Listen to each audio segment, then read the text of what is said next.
فجر کی سنت اور فرض کے درمیان صلاۃ الحاجت پڑھنا، فجر کی سنت اور فرض کے درمیان نفل یا صلاۃ الحاجت پڑھنا درست ہے؟ بختاج صاحب دبئی سے، نہیں جناب درست نہیں ہے۔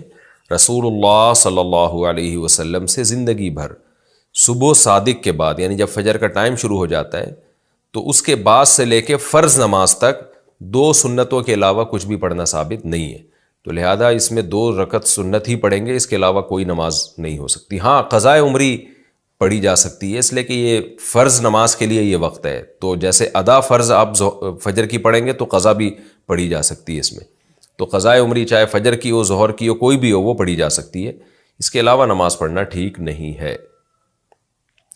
پہلی رکعت میں سورۃ الناس پڑھ لی تو کیا کریں؟ پہلی رکعت میں سورہ ناس پڑھی تو دوسری رکعت میں کون سی سورت پڑھیں گے؟ نیز اگر وتر کی پہلی رکعت میں سورہ فلق اور دوسری میں سورہ ناس پڑھی تو تیسری میں کون سی سورت پڑھیں گے؟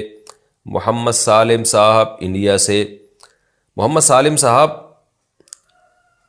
صحیح سالم بات تو یہ ہے کہ ترتیب سے صورتیں پڑھا کریں، ترتیب سے، جیسے پہلی رکعت میں سورہ فلق تو دوسری میں سورہ ناس، لیکن اگر کسی نے اس کی ترتیب کے خلاف بھی کر لیا تو کوئی گناہ نہیں ہے، خاص طور پہ جب بھولے سے ہو جائے۔